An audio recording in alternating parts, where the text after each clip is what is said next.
اللهم صل على محمد وآل محمد فرجهم.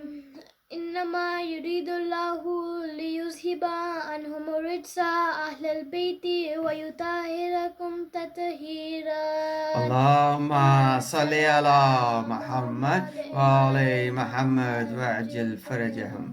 بسم الله الرحمن الرحيم. عن جابر بن عبد الله الأنصاري أنه قال عن فاطمة الزهراء عليها السلام بنت رسول الله صلى الله عليه وآله قال سمعت فاطمة أنها قالت دخل علي برسول الله في بعض الأيام فقال السلام عليك يا فاطمة فقلت عليك السلام. قال إني أجد في بدني ضعفا فقلت له وذوك بالله يا بته من الضعف. فقال يا فاطمة ائتني بالكساء اليماني فغطيني به فأتيته بالكساء اليماني فغطيته به وسرت أنظر إليه وإذا وجهه يتلألأ كأنه البدر في ليلة تمامه وكماله. اللهم صل على محمد وآل محمد وعجل فرجهم. فما كانت إلا ساعة وإذا بولد الحسن قد أخول وقال السلام عليك يا أمه فقلت عليك السلام يا قرة عيني وسمرة فؤادي. فقال يا أمه إني أشم عندك رائحة طيبة كأنها رائحة جد رسول الله. فقلت نعم إن جدك تحت الكساء. اللهم صل على محمد وآل محمد وعجل فرجهم. فأقبل الحسن نحو الكساء فقال السلام عليك يا جد يا رسول الله أتذن لي أن أدخل معك تحت الكساء. فقال وعليك السلام يا ولدي ويا صاحب حوزي قد أذنت لك. فدخل معه تحت الكساء فما كانت إلا ساعة وإذا بولد الحسين قد أقبل وقال السلام عليك يا أمه فقلت وعليك السلام يا ولدي ويا قرة عيني وسمرة فؤادي. فقال لي يا أمه إني أشم عندك رائحة طيبة كأنها رائحة جد رسول الله صلى الله عليه وآله. فقلت نعم إن جدك وأخاك تحت الكساء. فدنا الحسين نحو الكساء وقال السلام عليك يا جد والسلام عليك يا من اختار الله. أتظن لي أن أكون معكم تحت الكساء. اللهم صل على محمد وآل محمد وعجل فرجهم. فقال وعليك السلام يا ولدي ويا شافع أمتي قد أذنت لك. فدخل معهما تحت الكساء فأقبل عند ذلك أبو الحسن علي بن أبي طالب وقال السلام عليك يا بنت رسول الله. فقلت عليك السلام يا أبا الحسن ويا أمير المؤمنين. فقال يا فاطمة إني أشم عندك رائحة طيبة كأنها رائحة أخي وابن أمي رسول الله. فقلت نعم ها هو مع ولديك تحت الكساء. فأقبل علي نحو الكساء الكسائي وقال السلام عليك يا رسول الله أتذن لي أن نكون معكم تحت الكسائي اللهم صل على محمد وعلى محمد وعجل فرجهم. قال له وعليك السلام يا أخي ويا وسي وخليفتي وصاحب لوائي قد أذنت لك. فدخل علي تحت الكساء ثم أتيت نحو الكساء وقلت السلام عليك يا أبته يا رسول الله أتذن لي أن نكون معكم تحت الكساء. فقال وعليك السلام يا بنتي ويا بنتي وقد أذنت لك فدخلت تحت الكساء. اللهم صل على محمد وعلى محمد وعجل فرجهم. فلما اكتملنا جميعا تحت الكساء خزى برسول الله بطرف الكساء وأمي بيده اليمنى إلى السماء وقال اللهم إن هؤلاء أهل البيت وخاصتي وهامتي لحم لحمي ودم دمي يؤلموني ويلموهم ويحزنوني ويحزنوهم أن هرب لمن هربهم وسلم لمن سلمهم وعدو لمن أداهم ومحب لمن أحبهم إنهم مني وأنا منهم. فاجعل صلواتك وبركاتك ورحمتك وغفرانك ورضوانك عليها وعليهم وأذهب عنهم الرجس أهل البيت ويطهركم تطهيرا. اللهم صل على محمد وعلى محمد وعجل فرجهم. فقال الله عز وجل يا ملائكتي ويا سكان السماوات إني ما خلقت السماء مبنية ولا أرضا مدهية ولا قمرا منيرا ولا شمسا مزية ولا فلكا يدور ولا بحرا يجري ولا فلكا يسري إلا في محبة هؤلاء الخمسة الذين هم تحت الكساء. فقال الأمين جبرائيل يا ربي ومن تحت الكساء؟ فقال عز وجل هم أهل البيت النبوة ومهد الرسالة هم فاطمة وأبوها وبالها وبنوها. اللهم صل على محمد وعلى محمد وعجل فرجهم. فقال جبرائيل يا ربي أتذن لي أن أهبط الأرض ليكون معهم سادسا. فقال الله نعم قد أذنت لك.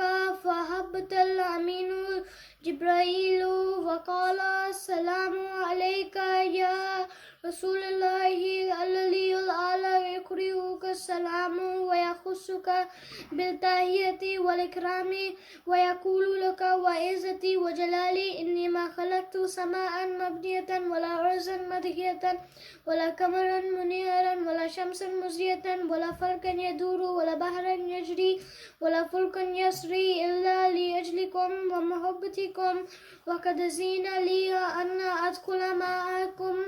فهل تزنوا لي رسول الله؟ فقال رسول الله وعليك السلام يا أمين وحي الله إنه نعم قد أذنت لك. فدخل جبرائيل معنا تحت الكساء. اللهم صل على محمد وعلى محمد وعجل فرجهم. فقال لربي إن الله قد أوحي إليكم يقول إنما يريد الله ليذهب عنكم الرجس أهل البيت ويطهركم تطهيرا. اللهم صل على محمد وعلى محمد وعجل فرجهم. فقال علي لأبي يا رسول الله أخبرني ما لجلوسنا هذا تحت الكساء من الفضل عند الله. فقال النبي والذي بعثني بالحق نبيا واصطفاني بالرسالة نجيا ما ذكر خبرنا هذا في محفل من محفل أهل الأرض وفيهم جمع من شياطين ومحبين إلا ونزلت عليهم الرحمة وخفت بهم الملائكة واستغفرت لهم إلي أن يتفرقوا. فقال علي إذن والله فزنا وفاز شياطين ورب الكعبة. اللهم صل على محمد وعلى محمد وعجل فرجهم. فقال النبي ثانيا يا علي والذي بعثني بالحق نبيا واصطفاني بالرسالة نجيا ما ذكر خبرنا هذا في محفل من محفل أهل الأرض وفيه جمع من شياطين ومحبين وفيهم مهموم إلا وفرج الله همه ولا مغموم إلا وكشف الله همه ولا طالب حاجة إلا وكذا الله حاجته. وقال علي إذن والله فزنا وأسودنا وكذلك شياطين فازوا وأسودوا في الدنيا والآخرة ورب الكعبة. اللهم صل على محمد وعلى محمد وعجل فرجهم.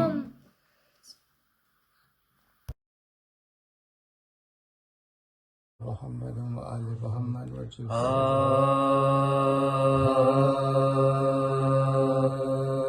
فرش مجلس پا فاطمہ زہرا لمحہ لمحہ شمار گئی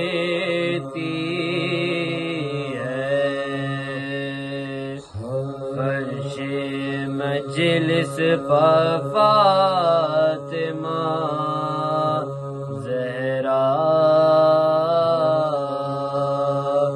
لمحہ لمحہ شمار کہتی ہے اے عزادارو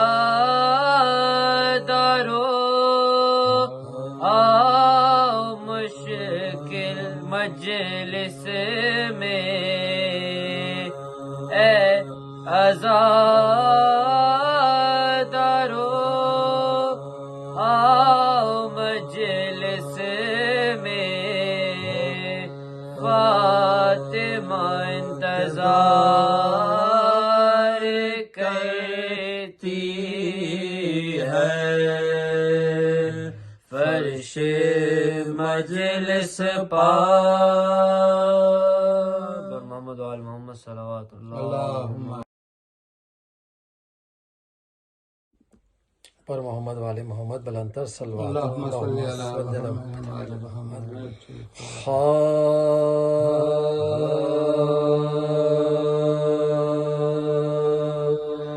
خدا کے دین کی توقیر ہے امام رضا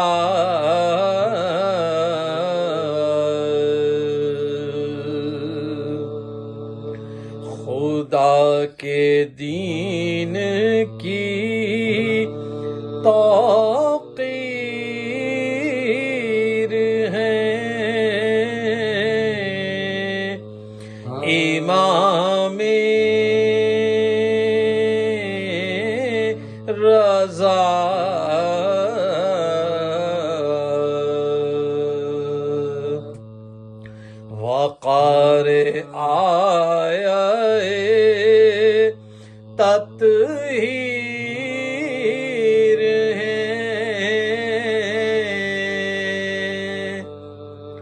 امام رضا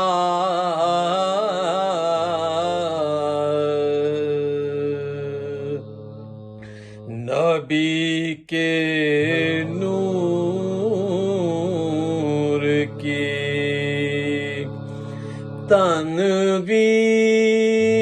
تنویر ہے امام رضا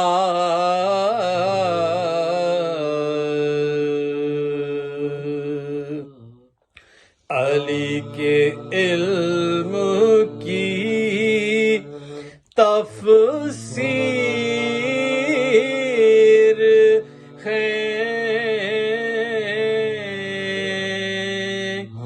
امام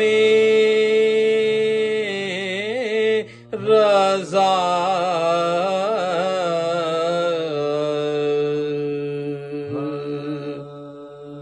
سفر میں عالم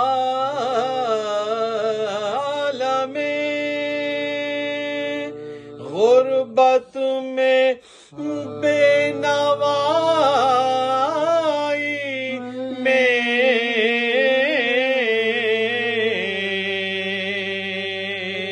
سفر میں عالم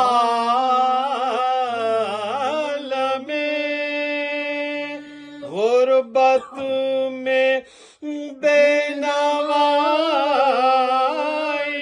میں مثل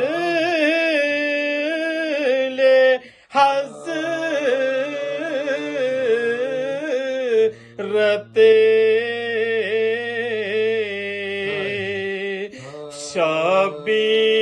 شبیر ہے امام رضا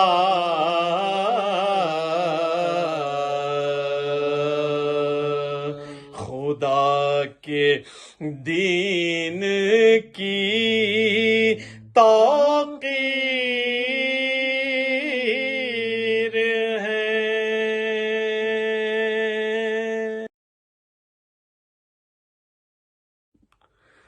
تھا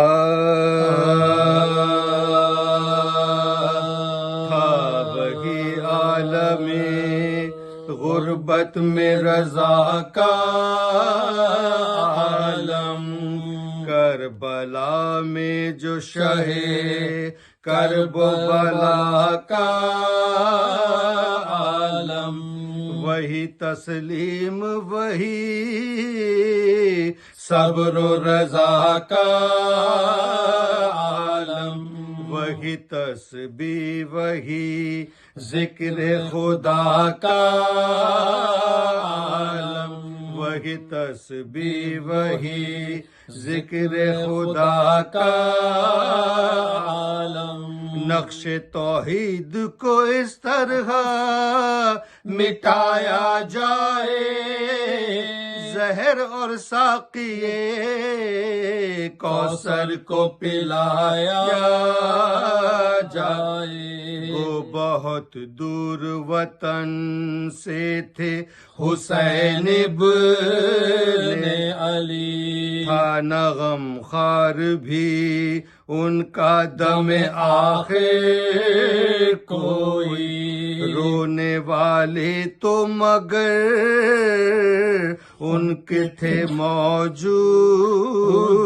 کئی سر کھلے ہی سہی مقتل میں بہن تھی تو سہی سر کھلے ہی سہی مقتل میں بہن تھی تو سہی تھا یقین غم میں میرے جان کو کھوئے گی بہن فاطمہ لاش پر اور ناک پہ روئے گی بہن کشتہ زہر زمانے میں حسن بھی تھے مگر نزا میں زانوے شبیر پہ تھا ان کا سر بہن تسکین کو موجود تسلی کو اپنے سب اہل وطن اپنے عزیز اپنا گھر اپنے سب اہل وطن اپنے عزیز اپنا گھر یا وطن دور بہن ہے نہ کوئی بھائی ہے نزا کا وقت ہے اور عالم تنہائی ہے ان خیالات غم انگیز میں پہ ہم جو گرے اشک آنکھوں سے بہے ریش مبارک پہ گرے کوفہ و شام کے بازار نگاہوں میں پھرے موت نے تھام لیے تارے رگے جاں کے سرے موت نے تھام لیے تارے رگے جاں کے سرے چل بسے گلشن ہستی سے ہمارے مولا شے کو روتے ہوئے دنیا سے سدھارے مولا چل بسے گلشن ہستی سے ہمارے مولا شے کو روتے ہوئے دنیا سے سدھارے مولا شے کو روتے ہوئے دنیا سے سدھارے مولا تھا وہی عالم غربت میں رضا کا عالم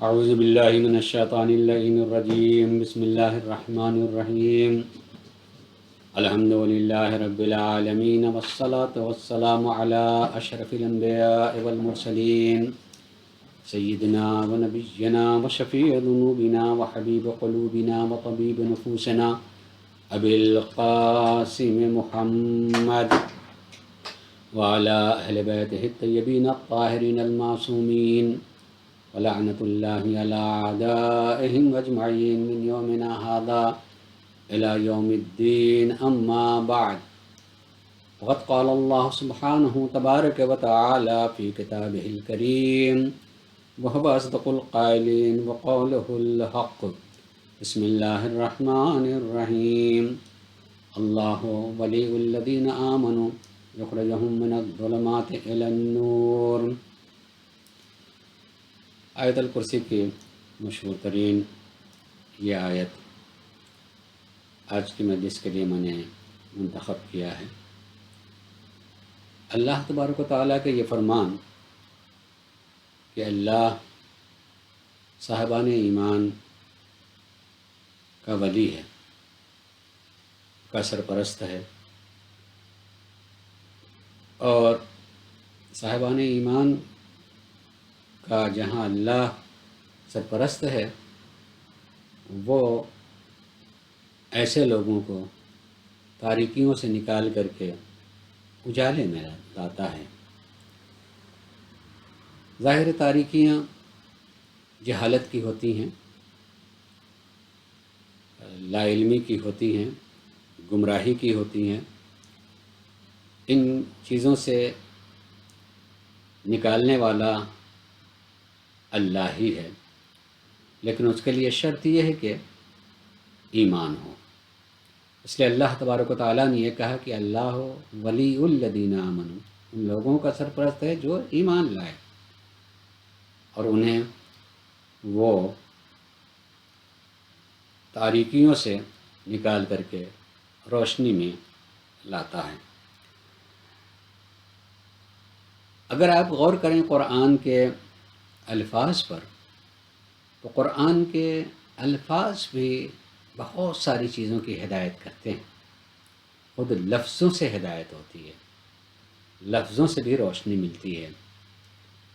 اگر آپ قرآن پڑھیں تو یہ دونوں لفظ جو اس آیت میں آئے ہیں، ظلمت اور نور، تو آپ قرآن کریم میں ظلمت واحد کا لفظ نہیں پائیں گے، ظلمات ہے، جمع کے طور پر استعمال ہوا ہے۔ اور اسی طریقے سے نور بھی قرآن میں صرف واحد استعمال ہوا ہے، آیا ہے، اور جمع نہیں ہے، جبکہ نور کی جمع انوار اور ظلمات کے واحد ظلمت ہے۔ اس سے ایک ہدایت ملتی ہے کہ تاریکیاں بہت طرح کی ہو سکتی ہیں، مگر ہدایت اور روشنی ایک ہی ہے، جہاں ہمیں پہنچنا ہے وہ ایک ہی ہے، مگر تاریکیاں مختلف قسم کی ہو سکتی ہیں، اور مختلف قسم کی تاریکیوں میں لوگ مبتلا ہو سکتے ہیں، جہالتوں میں افراد جو ہیں مبتلا ہو سکتے ہیں۔ اس طرح کی احادیث اور روایات ہیں کہ بہت سارے لوگوں کو ان کے علم ہی نے ان کی حفاظت نہیں کی، ان کے علم ہی نے ان کو گمراہ کر دیا۔ اس لیے کہ انسان جو علم حاصل کیے ہے، ہو سکتا ہے کہ وہ اس مقصد تک پہنچانے میں ناکام ہو جو ہماری زندگی کا واقعی مقصد ہو۔ ہم علم تو رکھتے ہیں، مگر ہم نے ہدف جو بنا رکھا ہے اس سے متعلق علم حاصل نہیں کیا، دوسرا علم حاصل کیا تو دوسرا علم مقصد تک پہنچانے والے میں ناکام رہے گا۔ واضح کہوں، جیسے زندگی کا مقصد دین کے اعتبار سے آخرت ہے، آخرت کی خوشبختیاں ہیں، یہ مقصد ہے کہ انسان کی ایسی زندگی ہو کہ اس کی آخرت اچھی کہی جائے۔ اب اس آخرت کے اچھے بنانے والے علوم ہیں، علم ہے، دنیا میں بہت سارے علوم ہیں۔ ہم نے علم طب حاصل کر لیا، ہم چاہیں کہ علم طب سے اپنی آخرت بنا لیں گے، ممکن ہے نہ ہو، بلکہ ہو سکتا ہے یقین ہو کہ نہ ہو سکے۔ ہم نے ریاضیات پڑھ لیے، کیا اس سے آخرت کی تعمیر ہوگی؟ ممکن ہے نہ ہو، بلکہ یقینیات میں سے ہو سکتا ہے کہ ایسا نہ ہو۔ میں تو اتنے علوم ہمارے زمانے میں ہیں کہ ان سارے علوم کا نام لینے لگوں تو شاید میں شمار نہ کر سکوں، اتنے علوم ہیں۔ ان سارے علوم کو لے لیا جائے تو دینی اعتبار سے جو ہمارا ہدف اور ہمارا مقصد ہے آخرت کی کامیابی، اس میں اگر کوئی چیز ہمیں کامیاب بنا سکتا ہے، کوئی ہمیں آخرت تک بہت ہی کامیابی کے ساتھ پہنچا سکتا ہے تو وہ علم دین ہے، دین کا علم حاصل کیا جائے، اور وہ اسی کی طرف توجہ جو ہے یقیناً ہم کو مقصد تک لے جا سکتا ہے۔ اسی لیے یہ بھی کہا جاتا ہے کہ علم ہے ہی ایک ہی، باقی جتنے ہم علوم کہتے ہیں وہ فضل ہیں، انسان کے عزت اور احترام کا سبب بن سکتا ہے، لیکن حقیقی معنی میں اس کو علم نہیں کہا سکتا۔ میں یہ نہیں کہہ رہا ہوں کہ وہ علم نہیں ہے، لیکن آخرت کے خوش نصیبی کے اعتبار سے علم ایک ہی وہ علم دین ہے، باقی بھی علوم ہیں تو وہ فضل کے اور عزت اور شرف کے لیے ہیں، وہ آخرت میں ممکن ہماری مدد نہ کر سکتے ہوں۔ میں نے اس آیت کا انتخاب اس لیے کیا کہ اللہ تبارک و تعالیٰ اپنی ذات کے لیے کہتا ہے کہ اللہ مومنین کا سرپرست ہے اور وہ مومنین کو تاریکیوں سے نکال کر کے روشنی میں لاتا ہے۔ اگر کہیں کسی طرح کی تاریکی میں چلا جائے، تاریکی سے مبتلا ہو، تو اللہ تبارک و تعالیٰ اسے نور کی طرف لے کر کے آتا ہے۔ نور بھی یعنی جس سے ہمیں راستہ مل سکے۔ نور کی تعریفی کہ الظاہر بذاتہ والمظہر لغیرہ، نور کہتے ہیں جو خود بخود ظاہر ہو اور جو چیز ظاہر نہ ہو اس نور کی وجہ سے ظاہر ہو جائے، یہی روشنی کی تعریف ہے، نور کی تعریف یہی ہے۔ معمولاً ہم کسی چیز کے جب دیکھنے کی بات کہتے ہیں کہ مثلاً میں یہاں بیٹھا ہوں، میرے سامنے مجمع ہے، میں مجمع کو دیکھ رہا ہوں، فرد فرد کو دیکھ رہا ہوں، میں امام بارگاہ کی عمارت کو دیکھ رہا ہوں، میں در دیوار کو دیکھ رہا ہوں۔ سچائی میں اگر دیکھا جائے تو جس چیز کے دیکھنے کی میں بات کہہ رہا ہوں وہ دوسرے مرحلے میں ہے۔ پہلے کوئی اور چیز ہے جس کا ہم ذکر ہی نہیں کر رہے، اور وہ پہلی چیز ہے نور، روشنی، کہ اگر روشنی نہ ہوتی اور بالکل اندھیرا ہوتا تو کچھ دکھائی نہیں دیتا۔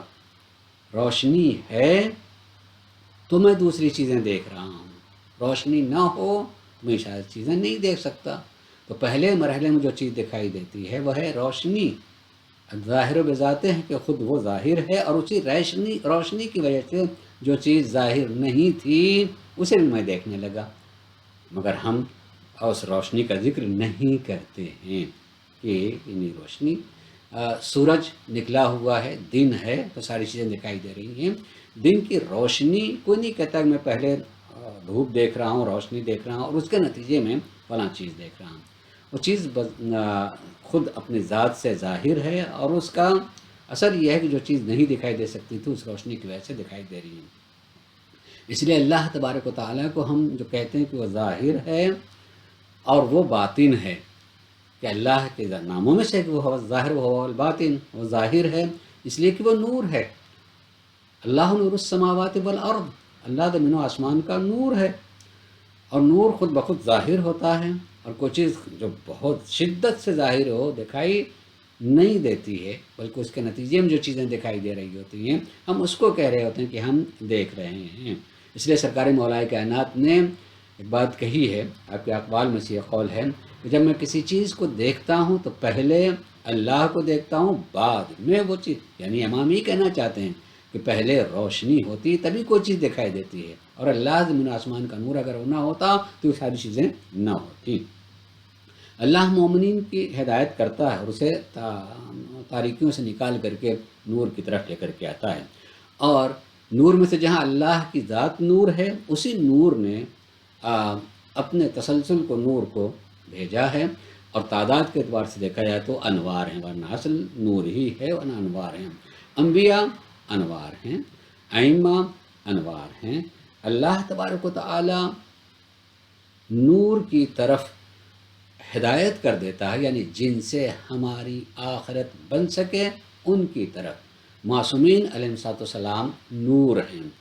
اگر آج ہمیں اس بات پر فخر ہے کہ ہم ان کو مانتے ہیں، ان سے محبت ہے، ان سے لگاؤ ہے، تو یقین اس کا شکر ادا کرنا چاہیے کہ اللہ تبارک و تعالی نے ہماری ہدایت کی تاریکی سے نکال کر نور تک پہنچایا، یعنی باطل چیزوں سے دور رکھ کر کے سچائی اور حق اور حقیقت کی طرف پروردگار عالم نے ہماری ہدایت کی، اس نور کی طرف آئے ہیں۔ آج اس مجلس میں جو ذکر کرنا ہے تھوڑا سا میں اس کی طرف توجہ دلانا چاہوں گا۔ 8ویں امام حضرت امام علی بن رضا علیہ السلام کی شہادت حضرت آیات کا دن ہے، لہذا میں اس نور مجسم کے سلسلے میں تھوڑی سی گفتگو کرنا چاہوں گا۔ 8ویں امام حضرت امام علی بن رضا علیہ السلام، ان کی پوری تاریخ پڑھا جائے، ظاہر مختصر سے ذکر میں پوری تاریخ کو نہیں پڑھا جا سکتا، کچھ اشارے ہی کیے جا سکتے ہیں۔ معصومین علیہ السلام نے ہدایت کے کام کو، یعنی دنیا میں جو لوگ تاریکیوں میں ہیں ان تاریکیوں سے نکال کر کے روشنی کی طرف لے کر کے آنا، ہدایت کی روشنی کی طرف لے کر کے آنا ان کا کام تھا، وہ لاتے تھے۔ ان کی تبلیغات کو دیکھا جائے معصومین علیہ السلام کی، تو حالات کے اعتبار سے طریقے بدلے ہیں۔ یہ بہت اہم ہے، اس پر سنیے گا، اور صرف ایک ہی اوپر میں گفتگو کروں گا کہ معصومین علیہ السلام کے ادوار کو دیکھا جائے تو تبلیغات یعنی سچائیوں تک پہنچانا، نور تک پہنچانا، روشنی دکھانا، حق اور حقیقت تک لے کر جانا، تاریکی سے نکال کر کے روشنی تک لے کر کے آنا، یہ ایک مقصد ہوتا ہے، اور مقصد تک آنے کے لیے وسائل، ضروریات اور طریقے۔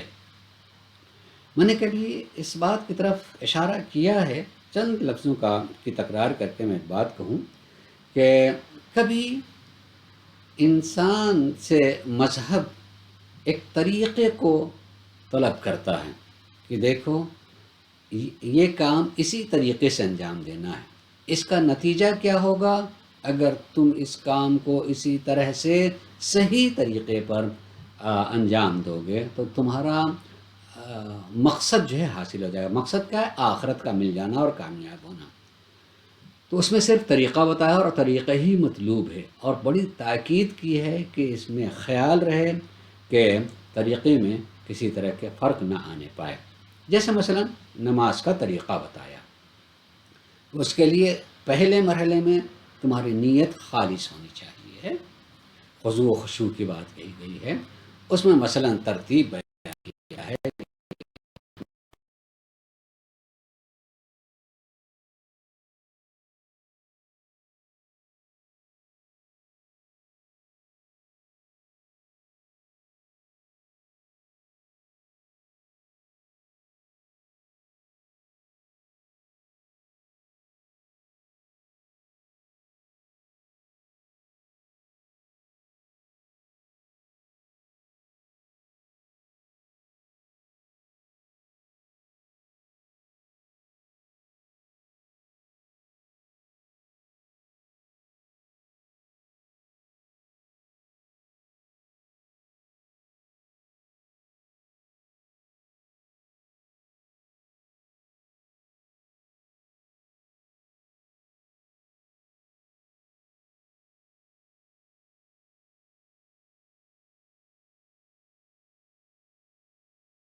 تو پانچویں امام نے اپنے طریقے سے خصوصیت کے ساتھ چھوڑ کر کے وصیت کرنا کہ اسے عزاداری میں خرچ کیا جائے۔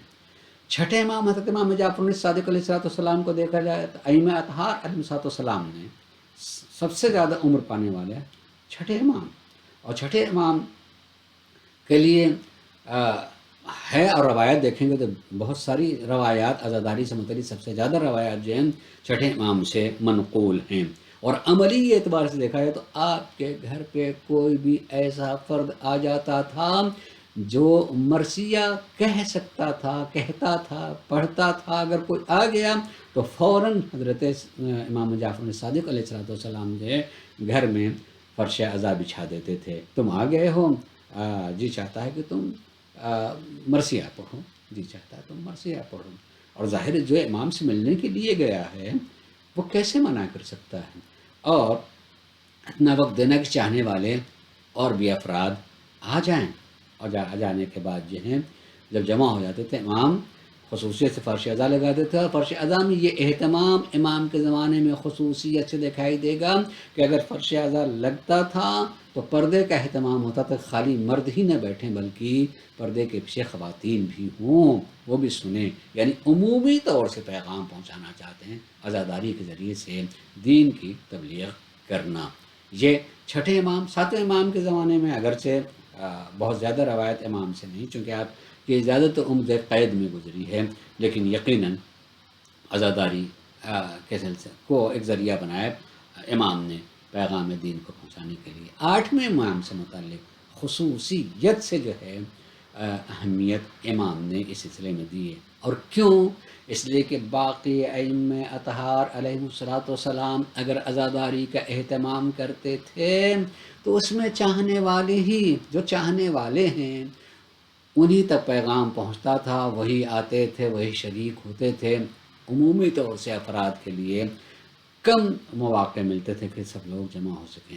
آٹھویں امام کے دور میں دیکھا جائے تو آٹھویں امام کے لیے ایک الگ سے خصوصیت حاصل ہو گئی کہ آپ ولی عہد ہیں، اور آپ فرش عزا بچھائیں گے تو خالی آپ کے چاہنے والے نہیں بلکہ ولی عہد کوئی پروگرام کر رہے ہیں اور لوگوں کو دعوت دی ہے تو حکومتی لوگ بھی آ کر کے جمع ہو رہے ہیں اور بیٹھ رہے ہیں، اور وقنا آ کے بیٹھتے تھے۔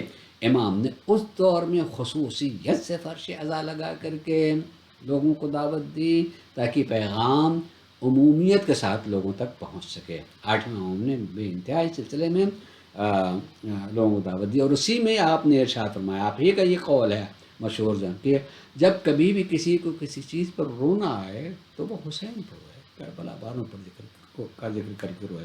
یعنی امام آخر اس طرح کیوں توجہ دلا رہے ہیں؟ اگر رونا آئے کسی کو کسی پر تو وہ امام حسین کو یاد کر اس پر روئے۔ کس اعتبار سے رونا آ سکتا ہے؟ آدمی کس اعتبار پر سے رونا آ سکتا ہے؟ اپنے کسی چھوٹے بچے کی مصیبت پر، تو اس سے بڑی مصیبت کیا ہوگی کہ حسین کا 6 مہینے کا بچہ اور حسین کی گود میں کس طرح سے ذبح کر دیا گیا ہے۔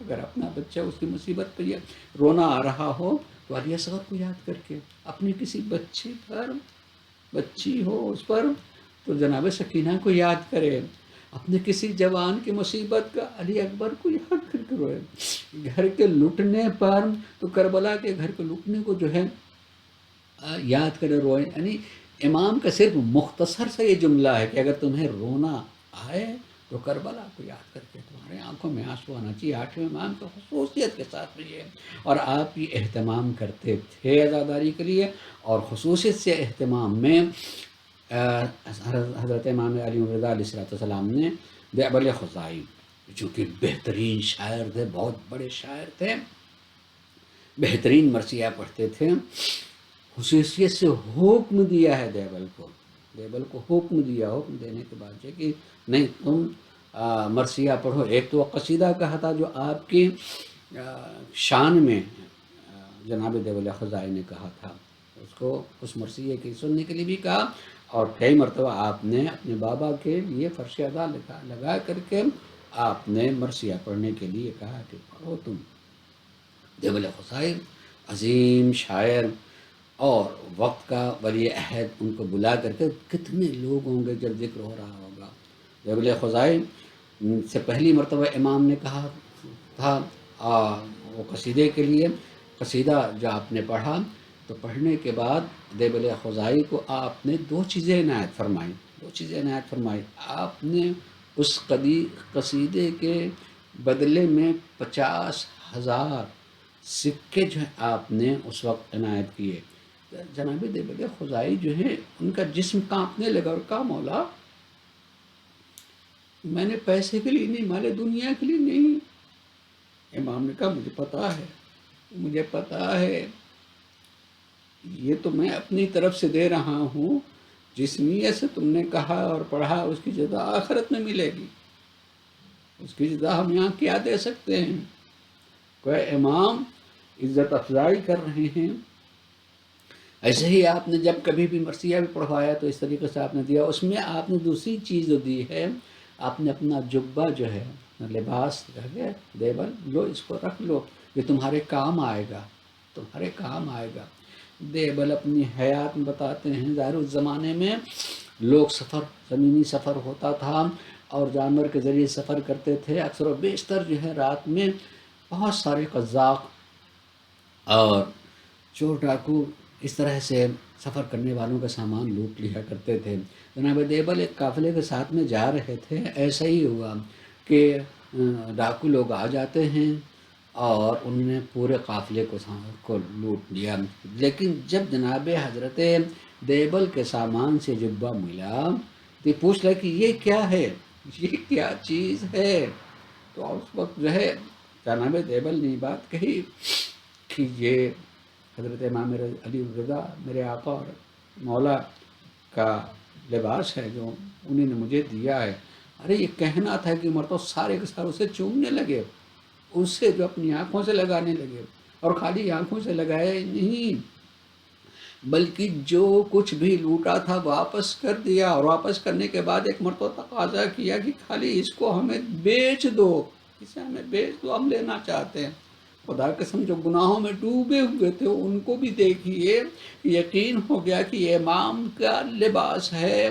تو انہیں نے کہا نہیں ہم اس کو خریدیں گے اپنی عاقبت کے لیے اور اس گناہ سے اس پر توبہ کے لیے ہم تم کو واپس کر رہے ہیں. دیبل نے کہا کچھ بھی ہو میں اسے بیچوں گا نہیں، میں کہ مولا نے مجھے دیا ہے.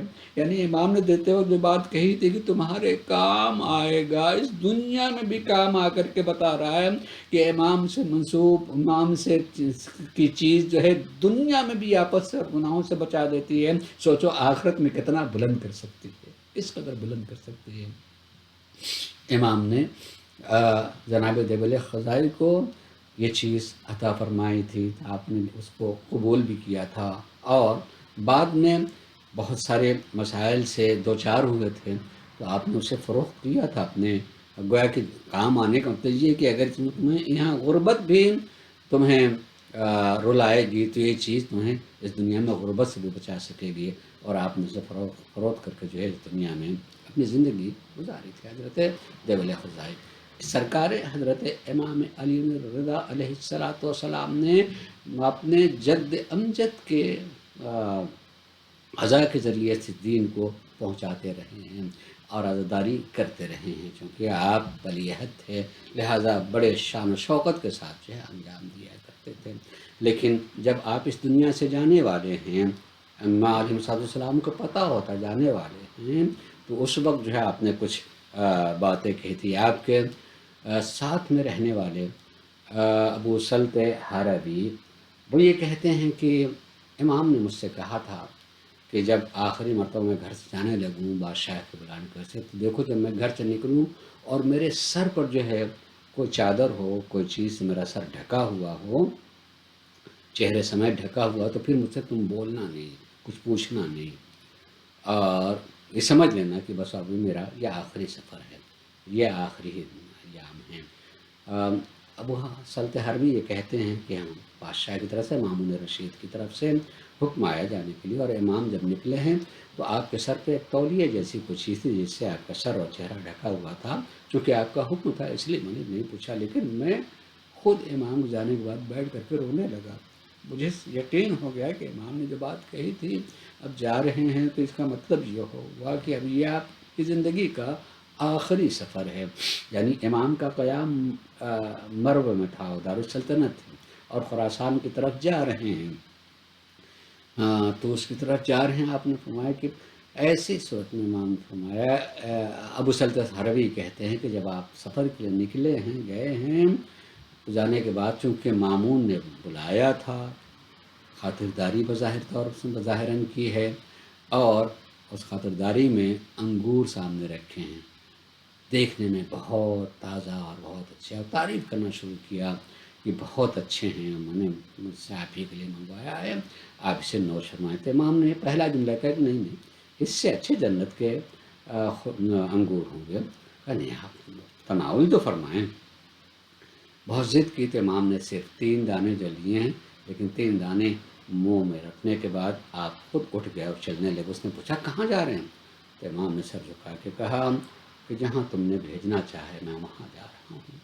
تاریخ میں ملتا ہے کہ امام اس انگور کے کھا لینے کے بعد جو ہے 3 دنوں تک زندہ رہے ہیں، اور کس عالم میں رہے ہیں، خدا کی قسم کس عالم میں رہے ہیں، کس تکلیف میں رہے ہیں، ہم جو تکلیف میں وہی بہتر جانتا، مگر تاریخ یہی بتاتی ہے کہ انتہائی تکلیف۔ ابو سلطنت ہروی یہ کہتے ہیں کس تکلیف میں گزار رہے تھے۔